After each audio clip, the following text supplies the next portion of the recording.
Hello, everybody. Our guest today is Kim Hawley. She is a holistic sleep coach, lactation consultant, peaceful parenting educator, mom, and the owner of Intuitive Parenting. She helps tired parents bring together developmental knowledge, sleep science, and their intuition to improve family sleep. Her specialty is holistic, responsive sleep for support for babies, toddlers, and nursing families. She's the founder of Responsive Family Sleep, an online sleep support program for parents looking to support sleep without sleep training. And she's also the host of the new podcast, the Responsive Family Sleep Podcast. Thank you so much for joining me, Kim. How are you doing today? Thank you so much for having me. It's always like a little, ooh, sounds so professional when you hear somebody read your bio. Yeah. I always struggle with like what to put in my bio. Yeah, me too. Especially when they're short. I mean, I guess anytime I have to write my own bio because, people always ask us to write our own bios. And I get it, of course, because we know ourselves best, but it can be nerve-wracking just to write everything out. Yeah, definitely. So I am very excited to have you on because this was a topic that I wished was talked about more when I first had my first baby. We bed shared with all three of our kids, and we still have one in the bed right now. He'll be two in January, the youngest. And so that was something I was excited that you have knowledge on and experience and work to destigmatize bed sharing. hmm Yeah, I have a special love of working with bed sharing families. It's certainly not, Mhm. not all the families I work with are, but I love it. And I mean, I bed shared with my kiddos, and it's a lovely tool and it's so normal. And yet it's so Mm, stigmatized in the US, in particular. We're yeah. so hardline on it. And there's almost now it's better, but it felt like there was no support, at least when I first started. And now when I found you, I was like, oh, this is so awesome that parents have this now. And there's more hmm research on the benefits of bed sharing if that's something that you choose to do, especially if you're a nursing family as well. hmm Yeah, absolutely. I remember my oldest is 10, and I remember looking for resources just in general about developmentally normal sleep and Hmm. what's normal and just all of that, and just coming up with very, very little. Um, Yeah. and I was kind of fighting bed sharing with him in the sense that it felt really right and we were kind of doing it. But I also was at the time working as a public health officer on a program that dealt with infant Wow. mortality Okay. reduction. And it was very AAP, Yeah. right? All about AAP guidelines. Mm-hmm. Don't advise that as an environment to become a parent for the first time. It's kind of stressful, even if you also have a lot Oh, of yeah. awesome knowledgeable people around you. But I remember the first time I found like legit resources on bed sharing, thanks to a lactation consultant, and was Mm. like binge reading all the research on it. It was a slow time at work, and I was like, I'm just gonna read all the articles I can, all the research I Yeah. can, and was like, oh my gosh, there's so much out there, and now Mm. it's so much more accessible. Because it used to be that the average person didn't necessarily have that access to those articles because a lot of them are blocked, not price blocked. There you go. Like Yeah. you would have to pay to even access these articles. And so that is one of the downsides of that, which I completely understand. The people doing the research want to be able to benefit from their research, but then it makes it hard for the average person to access that. Yeah, and now, I mean, there's the Academy of Breastfeeding Medicine protocol that's publicly available. Hmm. There's La Leche League International, like Safe Sleep 7 and Sweet Sleep. Yeah. There is so much on baby sleep info source out of the UK. I mean, there's Kelly Mom. There's so many resources that Yeah. have really good bed sharing and co-sleeping info that, Hmm. I mean, it's not that it wasn't out there before. And I mean, gosh, there's James McKenna's book on safe infant sleep. Like there's just so many now Yeah. that are Oh so yeah. great. Mm-hmm. And how did you, so you spoke a little bit about when with your first child you were working on this research, and then you started looking more at what's the research out there on bed sharing. What were you nervous about in the bed sharing? For me, I know it was the doctors would ask the question in a way that you had to say yes. So baby has their own bed, and they'd smile Oh like my as if gosh. to say, right? Like, sure. Um, so our pediatrician's office at the time with my oldest had these forms you filled out every time you went in, and Mm. you would like check yes or no. And my husband and I cracked up because the yes and the no switched sides, but there was the good parent column and the bad parent column, as Oh, we yeah, jokingly I called get it. Because they're that. like, do you hold your baby while you drink hot beverages? Oh, check in the bad parent column. Yes, I drink my coffee with my child in Oh my my arms. gosh. That was Oops. a question? Like Oh my something gosh. like that. But actually, our pediatrician was amazing. I loved her. We had her for the first 2 years. I would go back to her in a heartbeat if, for the fact that I don't really want Kaiser insurance again. I mean, we had Mm, it. Um, and it was, I mean, it was fine, but we have different options now. And I love her. I get clients local to me who have her, and I'm just like, hmm. I'm so jealous you still get her. She's so amazing. So Yeah. for me, it wasn't even her because she really treated me like an equal. She knew, like, my mom is a Mm, pediatric nurse. She knew I had a public health background. She knew I did my research, and she was mm, comfortable hmm. going thoughtfully off recommendations, right? Like off of guidelines. She could really Yeah. think and have a discussion and respect her parents in a way that I don't Mm, think is very common. For me, it no. was just, I am working on this public health program that is all about infant mortality reduction. And part of that was very strict AAP guidelines. So everything I did with my Mm, grantees was like, what percentage of their families are bed sharing? And that was a bad thing, right? Was like looking at that. Are these mm, babies sleeping where they're supposed to be sleeping?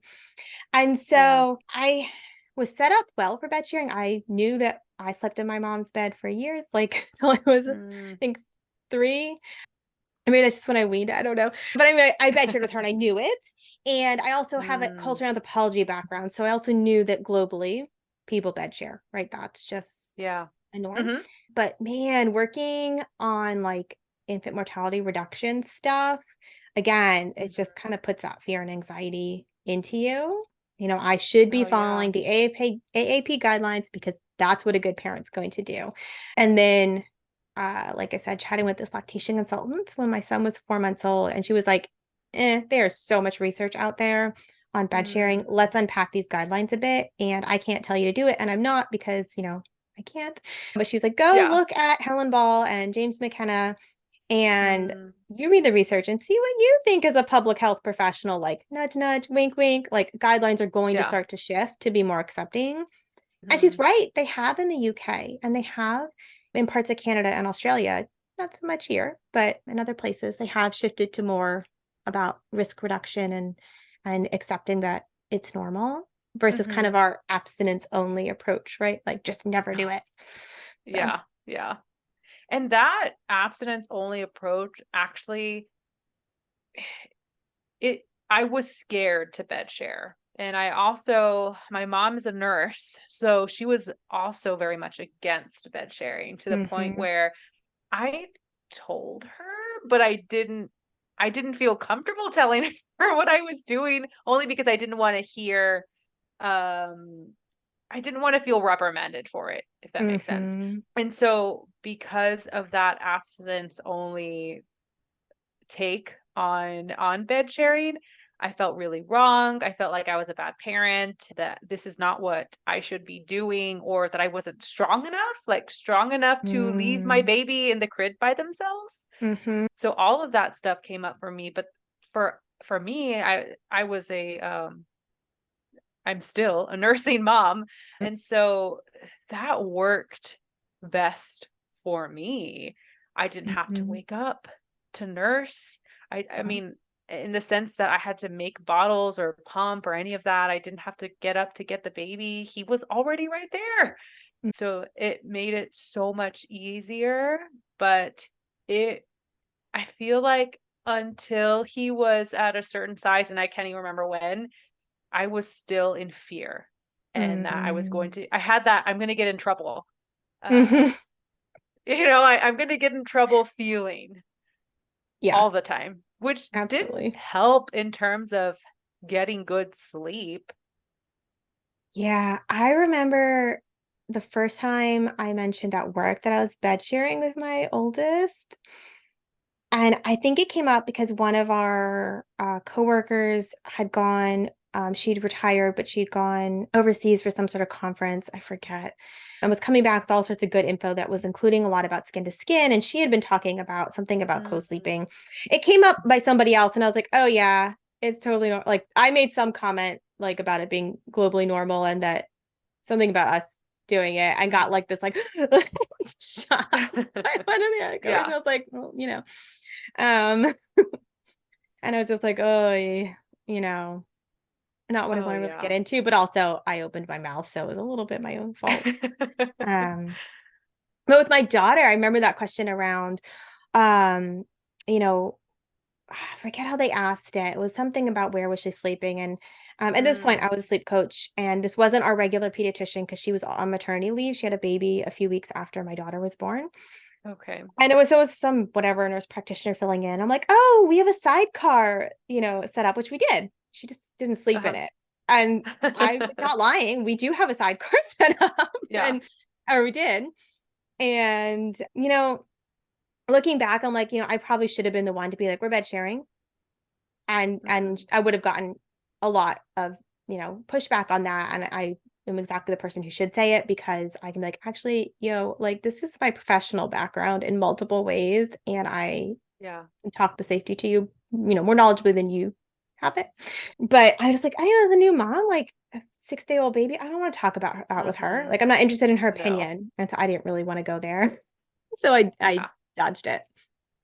Oh yeah. With all of my children, again, the youngest, he's going to be 2 in January. I didn't tell any of the doctors. I didn't tell any of the pediatricians that I bed shared because I really didn't want to hear it. I didn't want to hear any of the pushback from it. And at that point, I was already really comfortable, but still wasn't prepared to have that conversation with a medical professional.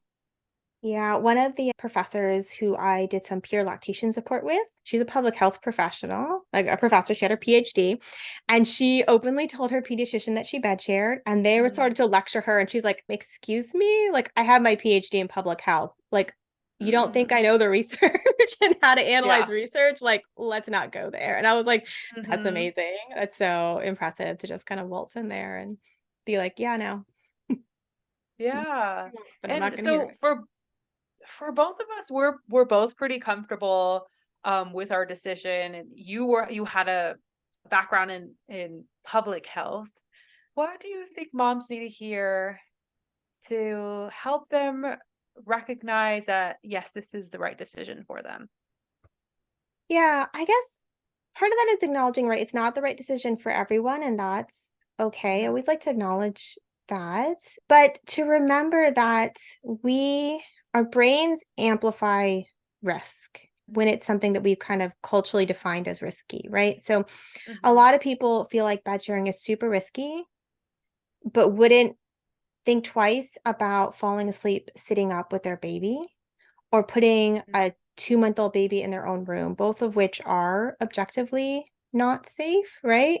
Hmm. As opposed to bed sharing, which can be done safely, just like crib sleeping can be done safely, it can be done unsafely, just like crib sleeping can be done unsafely. And so we are Mm, culturally predisposed to really amplify the risks of bed sharing like in comparison to other unsafe, like actually unsafe sleeping hmm. environments. And I see this with some of my clients, not usually my ideal clients. I'm not usually like the ones that are like super aligned with me, but you know, you work with people who are kind of along the edges of who you typically Yeah. work with.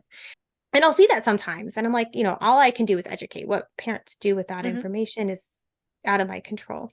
But, scared to bed share. And so they're sitting up and they're falling asleep with their baby. And I'm like, this is Hmm. purely like this isn't safe. But I think there's a lot of that cultural anxiety that we create around it, Yeah. even if you're not a super anxious Mm-hmm. person. And then there's that guilt that, like, is this a Mm-hmm. healthy thing to be doing? Am I getting in the way of my baby's independence? Because we're Mm-hmm. so obsessed with healthy sleep equals independent sleep, 12 Yeah. hours by yourself in your crib with no support. And it's like, Oh that's not yeah. actually Mm-hmm. healthy sleep for babies, but that's what we are culturally told. That's a narrative that Mm-hmm. is constructed around healthy sleep, that really narrow definition, Oh as yeah. opposed to flipping it and being like, okay, bed sharing may not be for everyone, and some people may have risk factors that makes it not a great choice, but Mm-hmm. it's the biological norm. It's the cross-cultural norm. And people bed Yeah. share in countries that have much lower sleep-related deaths than we do in the US. And so I think that's a really important like perspective. But Yeah. ultimately, if you're super anxious, you're not going to get all the benefits of bed sharing because you're not going to be able to sleep as well, right? And so there's that Yeah. piece. Like, do you feel comfortable enough to really own that decision, or are you kind of doing it but really, really anxious about it? And sometimes that's not something that we can information or reason with that level of anxiety. Oh yeah. Mm-hmm.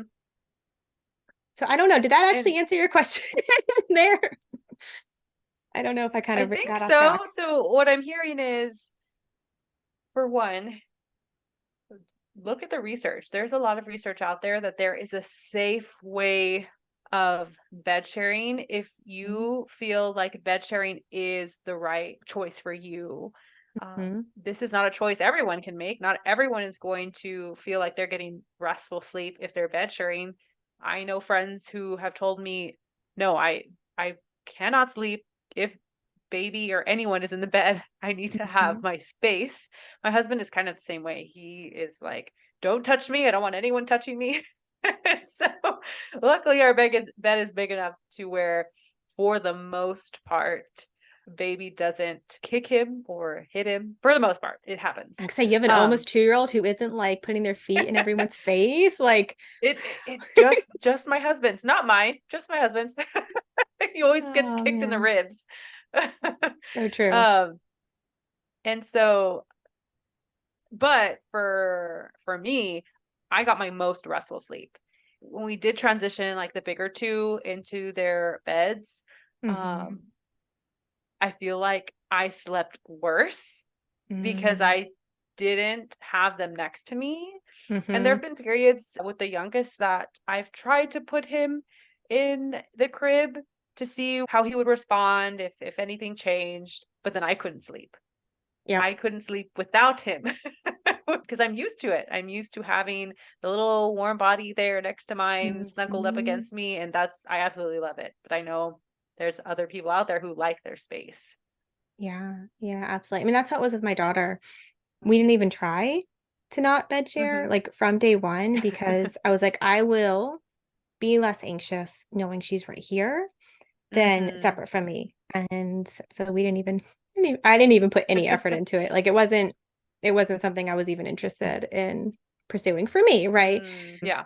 And she's the kind of baby that I might have been able to, but I didn't really want to. Mm. So, Yeah. yeah. And so I was 23 when I had my first baby. And so I tried to follow the quote unquote best practices, right? And I put him in the crib, and he was so tiny. He was so tiny, and I just put him in the crib, and the crib just looked huge. It just looks ginormous. And we had Mm-hmm. probably a smaller size crib compared to the norm, but he just looked like this tiny little thing in the middle of this big ginormous crib. And I thought to myself, I can't. I couldn't leave him there. And my husband, boyfriend at the time, was like, "Yeah, he'll be fine." I was fine. I was fine in the crib. My mom said she put me in there day one, and I never wanted to sleep with anyone again. I'm like, I can't do this. I can't just leave him there. So I think it was just that one time that I tried putting him in the crib and then never again. We actually just got rid of the crib yesterday. And so it really didn't get Oh. used. Only a few, maybe at the most a few weeks of Mm-hmm. all of my children combined that this crib got used. We finally, a friend of ours, we're having family over and they needed a crib. And I was like, oh, you can take ours out of the way. It's just taking up space in a room. Yeah, absolutely. Absolutely. And when you were talking about the cultural expectations that we set, what came to my mind also was, oh, if they're in your bed, you're never gonna get them out. And Oh my I gosh. Yes. it's like Yes. you're gonna have this teenager who doesn't want to leave your bed, which is just silly. That's not Yeah. going to happen. But I mean, Yeah. so I'm saying like that's not gonna happen, but I actually loved sleeping with my mom. My dad would travel for work, and that would be something that I would do. Like me and my sister would be excited, or at least I don't know, I can't speak for my sister. I would be really excited, like, yes, that means we get to sleep in mom's bed. Mhm. So that was actually kind of a norm for us too, even And though she didn't bed share with us as babies. yeah, I remember some post, and I don't remember who it was, but it was some post that went viral around on Instagram or Facebook by somebody or another. And I've seen it go around a couple of times, and it's like, we say you'll never get them out of your bed and all this stuff about like needing you at bedtime. And then it like goes through this story, this like 15-year-old who had their first crush and got their heart broken and comes in and snuggles in with the mom's bed, been really irritable and Yeah. wouldn't say anything about it, comes in, snuggles in and like opens up, Hmm. snuggled in with the mom in bed. And it's like, Hmm. why are we afraid of this? Like essentially is Yeah. it just and I think that's just really powerful. Like we show up for all these ways when they're little and plant those Hmm. seeds for when they're older, right? If we want them to open Yeah. up to us, if we want them to feel like we'll support them around those hard moments and things come out at bedtime with big kids that won't come out at any other time of day, then we're planting those seeds when they're younger. Yeah. But I hear that all the Hmm. time. Like, I'm fine with bed sharing now, but oh my God, my sister-in-law's, brother's kid is like 6 and still in their bed. And that's just so awful. And I'm like, well, actually, that's culturally normal some places. One, and Yeah. two, your baby's 6 months old. There's a big difference between 6 months and 6 years, and many Oh yeah. opportunities where with the right support, you can make that shift, even Hmm. if your kiddo doesn't want to do it on their own. Shifting Hmm. a toddler or preschooler out of your bed is very different than a baby who really needs that contact Hmm. to sleep. You have so Yeah. many more tools, Hmm. and they're so much more ready to be Yeah. independent and sleep separate from you. Hmm. Um, That's what but actually helped. Oh, sorry. Go ahead. I was gonna no, go ahead. I said that's what actually helped transition our oldest into his own bed. Hmm. Um, in my mind, I had it, well, 3 sounds like a good age because he'll be able to understand. And it really Hmm. was. Like he was really ready and able to understand what it meant to sleep in his own bed. And I'm not saying that there was not a transition or that he wasn't a little bit resistant, but it was very smooth. And he is a great sleeper. He's Yeah, 8 now, but he's a great sleeper and he will fall asleep as soon as he closes his eyes. yeah, yeah. When they can understand, like you have so many more tools. You have so many more Hmm. ways to scaffold them through that Yeah. transition and support them and help them feel confident, and still connected to you even as they're separate because they're more ready for that together while apart, like holding on to that Hmm. closeness while apart. They're just more developmentally ready for it at those ages than a baby that attaches through their senses and proximity, Yeah. Hmm. versus like an older kiddo. But Yeah. you wanted to talk about safety Yeah. and Safe Sleep So, 7. Should we go through that? yeah. Yeah. So I'm loving this conversation because I think it's helping to normalize that yes, this is a thing that you can do safely. Yes, this is a thing that you get to choose to do because unless you're looking for it, or I'm trying to think, like I get pushed stuff in the algorithm of social media because of the content that I put out, but I know that's Hmm. not always the case. Like there might be some moms out there that are listening and have felt alone in their bed sharing because maybe people around them don't bed share. Maybe Hmm. they are in a family who didn't believe in that or doesn't think it's safe. And so I think talking about the safety side can Hmm. be also really helpful as well. Yeah. Oh my gosh, the algorithms. It's so funny because obviously I follow a bunch of holistic and responsive sleep folks because they're colleagues and friends Hmm. of mine. And so all I see is sleep lactation, sleep lactation, sleep lactation. Ooh, Yeah. there's a pediatric PT or OT and there's a therapist and it's like la la la. Hmm. And so I have to remind myself that like my clients, the families that I work with are not Hmm. seeing that. Like not all of They're them. Sure, not. some of them are following some of the big accounts, but some of them have Hmm. no one else they have found. And it's funny way the Oh internet, yeah. like those algorithms kind of make you be like, isn't everyone seeing this? And it's like, no, everyone isn't seeing No. this.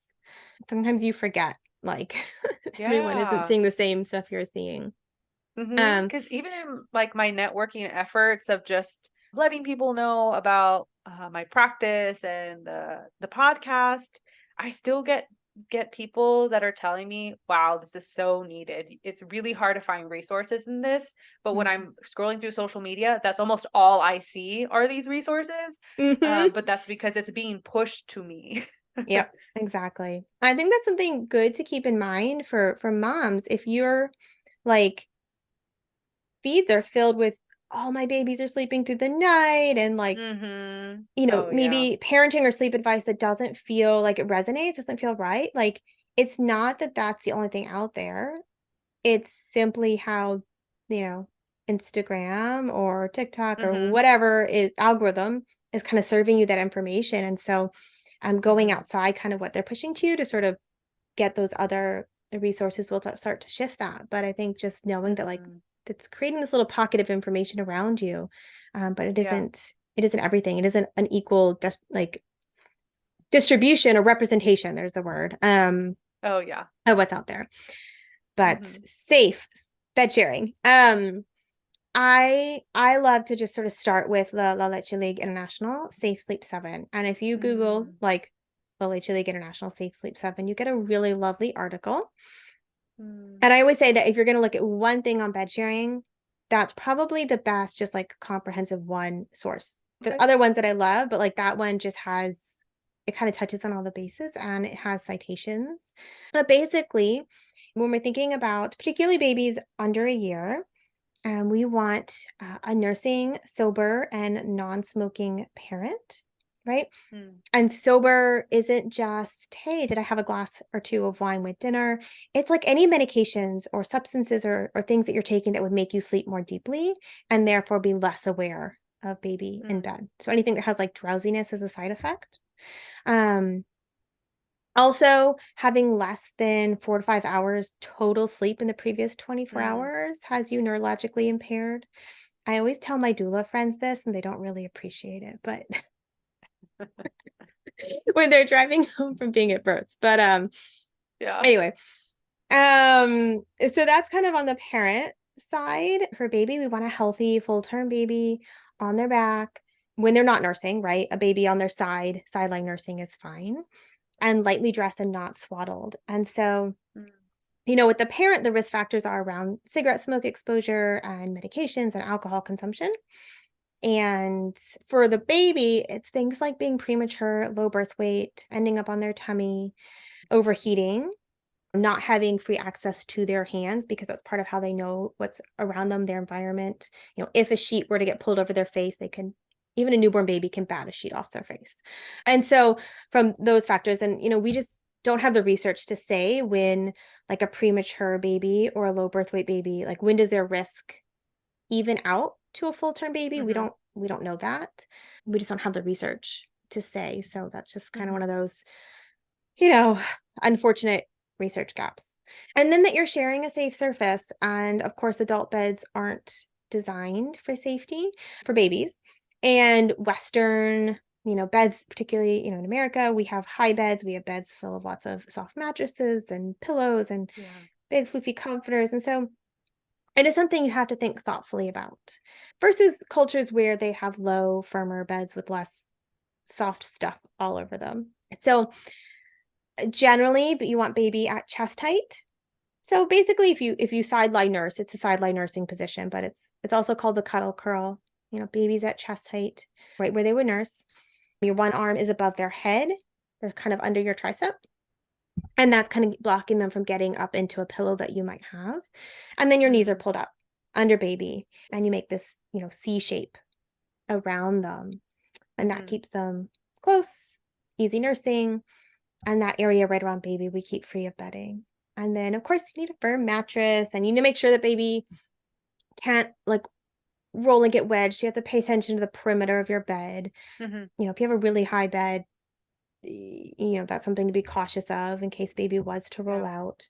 And really heavy covers should be off the bed. Excess pillows should be off the bed, unless it's like, tucked behind your back for comfort or between your knees.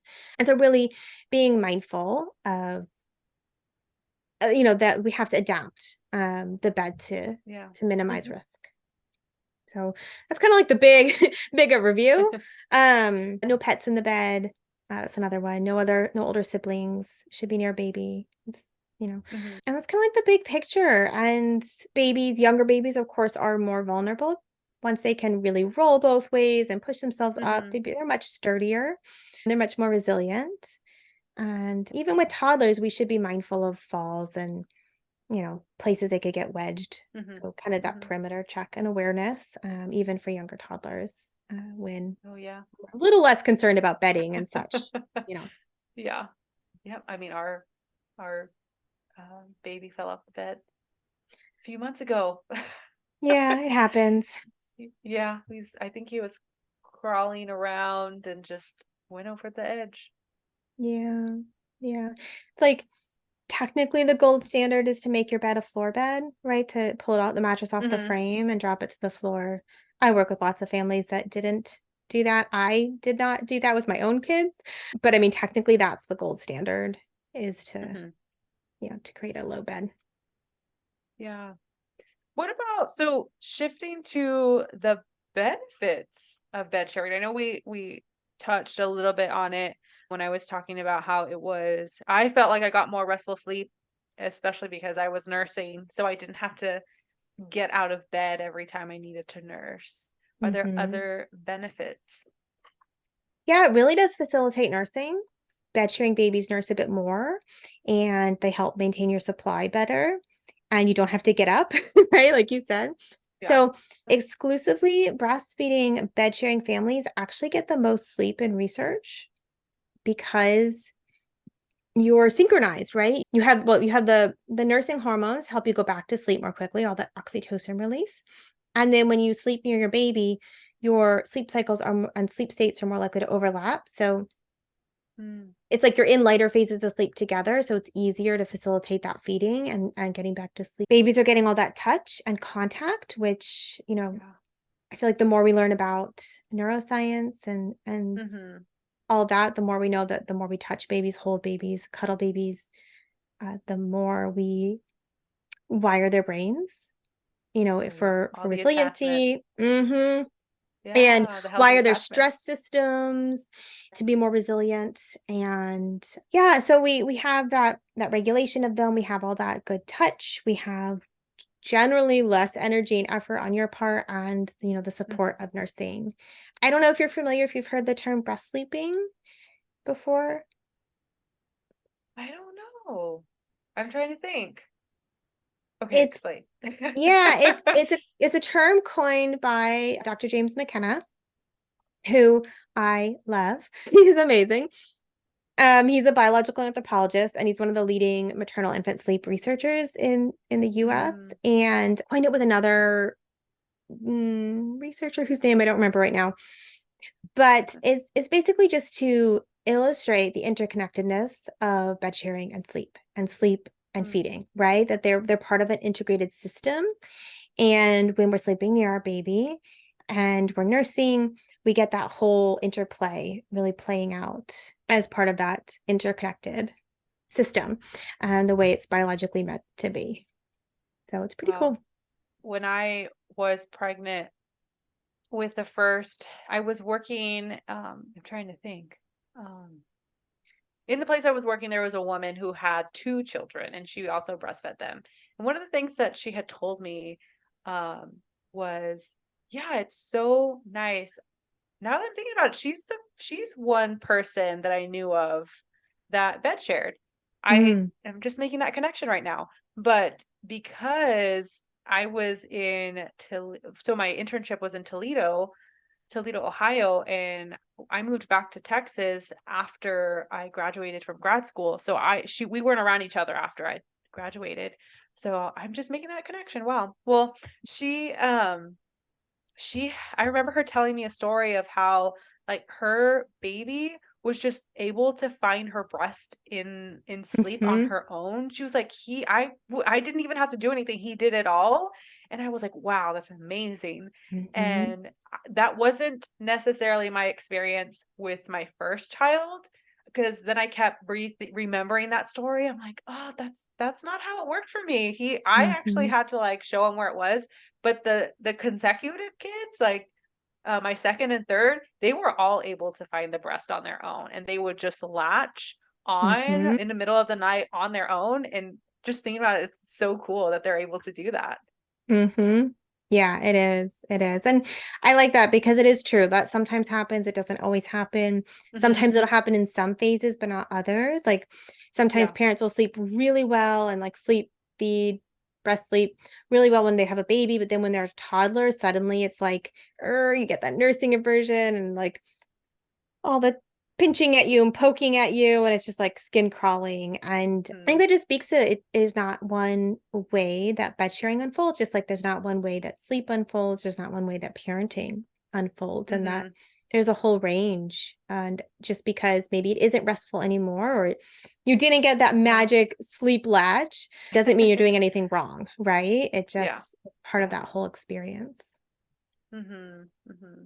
And it's, I mean, just like you said, everyone's experience is going to be different. I don't think any two bed sharing experiences are going to be the same. And that's because our temperaments are all different.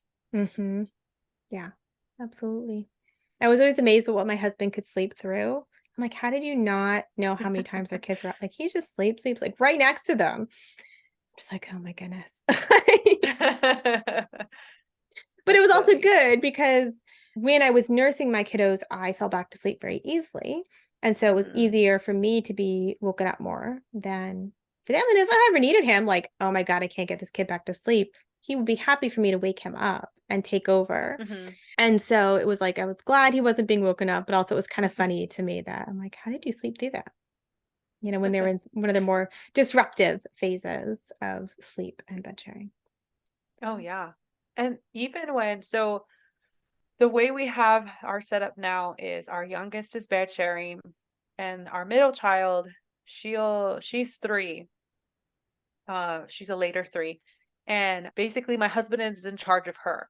So Hmm. if she gets up in the middle of the night, he will put her back in her bed, or he'll have her stay in our bed. He makes that decision. And so when I was able to finally fully let go, it didn't happen immediately. At some point, I finally let go of I am not in charge of her when he's here. He's there most of the time. I'm not in charge of her in the middle of the night. I will oftentimes not hear her or even feel her when she comes into our bed, but I will Hmm. always feel the little one. It's like it was a relief to have that help. And it's so nice that that could happen, because I didn't think that I could get there where I wouldn't be Hmm. able to like fully turn that piece off. Yeah, I love that. You could kind of relinquish that responsibility to him, Mhm. but still be really dialed in and attuned to your other kiddo. Mhm. It's pretty cool. Yeah. I wonder if other people experience that. I know that's not, I feel like that's an outlier thing. I That don't know. Like I could. I'm thinking back, my kids are 5 years apart. I'm thinking when like, when it was like, okay, if our older kiddo needs anything in the middle of the night, it's not going to be me anymore. And we started to really make that Mhm. shift ahead of my daughter being born. And I feel like I did some of that as well. Some of that letting go. So I think I don't know how common it is, but I don't think you're the only one either. And I just think it's a really cool way that we sort of attune our nervous system and our ability Mhm. to know what's going on into what we kind of need to and kind of filter out what we don't. Yeah. And when you have a partner who is helpful in Hmm. that, took some time to get there. That's also a benefit. Yeah. Yeah, absolutely. It's hard to be in charge of multiple kiddos' nighttime needs Oh yeah. without support, right? Like we really Mm-hmm. need that support because we weren't, I mean, we biologically speaking, we're not supposed to be in Mm-hmm. nuclear families. We're supposed to have way more adults around to be helpful. Like we're Oh supposed yeah. to have big, Yeah. sprawling support systems, including Mm-hmm. intergenerational homes with multiple adults so that there are other people besides just you, Yeah. as a Mm-hmm. parent, able to help support some of those nighttime needs. And that's not most people's reality Mm-hmm. anymore. And Yeah. so it's like it's hard because it's hard, but also it's less hard when both parents are helping out in some meaningful way, even if it's not like exactly Mm-hmm. even or anything like that, just feeling like they're both pulling weight. Yeah. Yeah. Well, thank you so much, Kim, for coming on. If someone is wanting to reach out to you, what is the best way of getting in contact with you? Yeah, so I'm on Instagram at intuitive like underscore parenting underscore DC. My website, I have a lot of free content on my blog, and my podcast is linked there as well. And Mm, that's intuitiveparentingdc.com. And so those are most of the places that I'm hanging out unless I am, okay. actively working with parents, which I do both Yeah. one-to-one and in a group setting. So Awesome. And I'll be sure to link all that up in the show notes. So if you're driving, don't worry about trying to write that all down. It'll be in the show notes when you need it. But thank you so much, Kim, for joining me today. yeah, thanks for having me.